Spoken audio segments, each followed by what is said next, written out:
কেন্দ্র করে কিন্তু আসলে জামালপুরের যে বিএনপি নেতাকর্মীরা রয়েছেন তাদের মধ্যে কিন্তু আসলে একটি উৎসবের আমেজ বিরাজ করছে। তো আমরা যে বিষয়টি লক্ষ্য করেছি, আজ মধ্যরাত থেকে কিন্তু যেসব নেতাকর্মীরা রয়েছেন তারা কিন্তু আসলে জেলার বিভিন্ন প্রান্ত থেকেই সেই ঢাকার 300 মিটার উদ্দেশ্যে কিন্তু আসলে যাত্রা শুরু করছেন। তো আমি এই মুহূর্তে অবস্থান করছি জামালপুর রেলওয়ে স্টেশনে। তো এই রেলওয়ে স্টেশনে কিন্তু আসলেই যে আমরা যে বিষয়টি লক্ষ্য করেছি যে তীব্র শীত অপেক্ষা করেই কিন্তু আসলে যেসব নেতা কর্মীরা রয়েছেন তারা কিন্তু আসলেই দলে দলে এই রেল স্টেশনে আসছেন। এখানে তারা সমবেত হচ্ছেন, সমবেত হয়ে তারা ঢাকার উদ্দেশ্যে যাবেন। তো আপনাদের আরেকটা কথা বলে রাখি, দেশে যে 7টি স্পেশাল ট্রেনের ব্যবস্থা করা হয়েছে এর মধ্যে কিন্তু জামালপুর রেল স্টেশন থেকে একটি ট্রেন ছেড়ে যাবে। তো আমার স্টেশন মাস্টারের সাথে কথা হয়েছে, তিনি আমাকে যে বিষয়টি জানিয়েছেন যে আজ ভোর 5টার দিকেই কিন্তু এই ট্রেনটি ছেড়ে যাওয়ার কথা রয়েছে।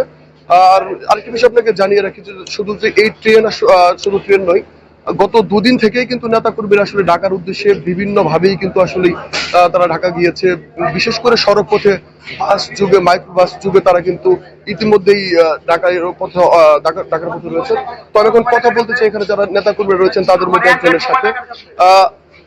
আপনারা এই তীব্র শীত উপেক্ষা করে আসলেই এই 300 ফিটের উদ্দেশ্যে যাত্রা শুরু করছেন, আসলে আপনাদের মধ্যে আসলে কি ধরনের আবেগ কাজ করছে? আমি মনালার নিকট শুকরিয়া আদায় করি।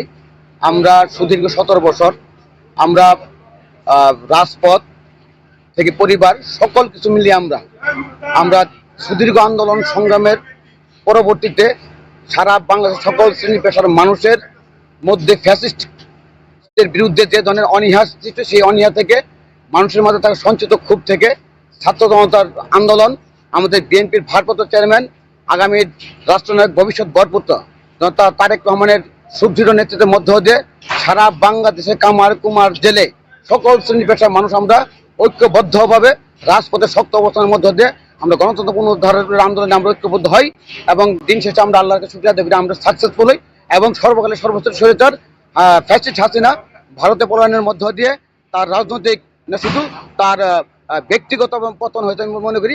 পাশাপাশি আমরা যদিও প্রচণ্ড শীত, আমরা সুদীর্ঘ 17টি বছর রাজপথে আন্দোলন সংগ্রামে উপস্থিত ছিলাম। ইভেন কি আমরা পুলিশি হয়রানি থেকে শুরু করে আইন শৃঙ্খলা বাহিনীর জুলুম নির্যাতন স্টিম রোলের মধ্যে থাকার পরেও আমরা এই রাতের অন্ধকারে আমরা দেখা গেছে ক্ষেত খামারে আমরা দাঁড়িয়ে থেকে আমরা এই আন্দোলনকে মোকাবিলা করছি। আমরা কাজেই আমরা 17 বছর যেভাবে আন্দোলন সংগ্রাম মাঠে উপস্থিত আন্দোলন পরিচালনা করছি, ওই তুলনায় এই শীতটা আমাদের কাছে অনেক তুচ্ছ মনে হয়।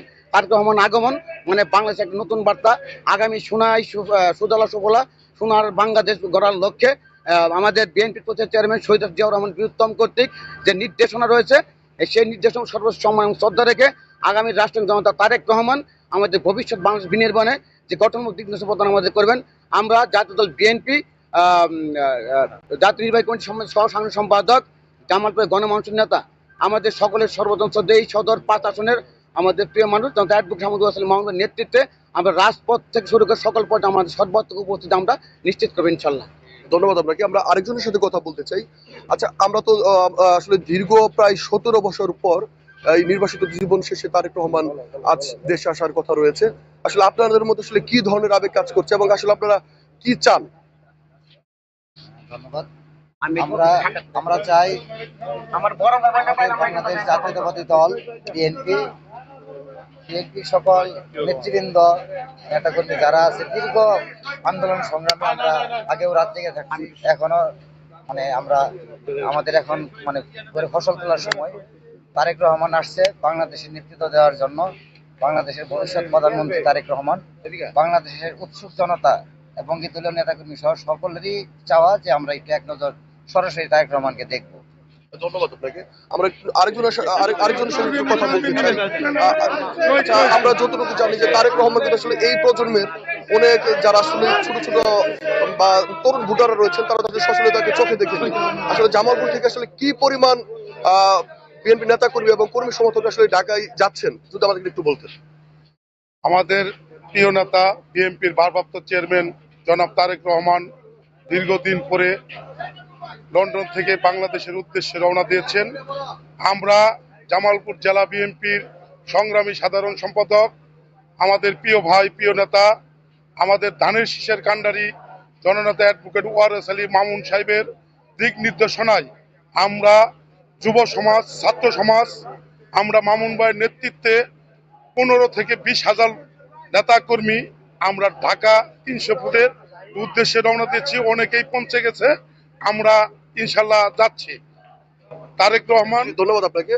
আপনাদেরকে আরেকটু জানিয়ে রাখি যে আসলে আমি যে বিষয়টি লক্ষ্য করেছি, আজকে আসলে মাঝরাত থেকেই কিন্তু বিএনপির যেসব নেতা কর্মীরা রয়েছেন তারা কিন্তু এই রেল স্টেশনে এসে আসলে অবস্থান নিয়েছিল। তো এই যে স্পেশাল যে ট্রেনটি রয়েছে, ট্রেন কিন্তু আসলে ইতিমধ্যেই কানায় কানায় পূর্ণ হয়ে গেছে। এছাড়াও সড়ক পথে আসলে যে যেভাবে পেরেছেন আসলে তারেক রহমানকে দেখার জন্যই কিন্তু আসলে বিএনপি নেতা কর্মীরা ইতিমধ্যে আসলে ঢাকায় অবস্থান করছেন। তো তৃণমূলের নেতা কর্মীরা আসলে যে বিষয়টি বলছেন যে তারেক রহমান দেশে আসলে এবং তারেক রহমান দিক নির্দেশনামূলক আসলে যেসব বক্তব্য দিবেন তারা সেসব শুনে তারা যেটি মনে করছেন যে দলের এখন যে অবস্থা আছে, তারেক রহমান দেশে আসার পরে সেই অবস্থা আরো সুদৃঢ় হবে এবং ভবিষ্যৎ দেশ পরিচালনার ক্ষেত্রে তারেক রহমানকে আসলে দেশে আসার খুবই প্রয়োজন বলে মনে করছেন বিএনপির তৃণমূলের নেতা কর্মীরা। তো এই ছিল জামালপুর থেকে বিএনপি নেতা কর্মীদের ঢাকার উদ্দেশ্যে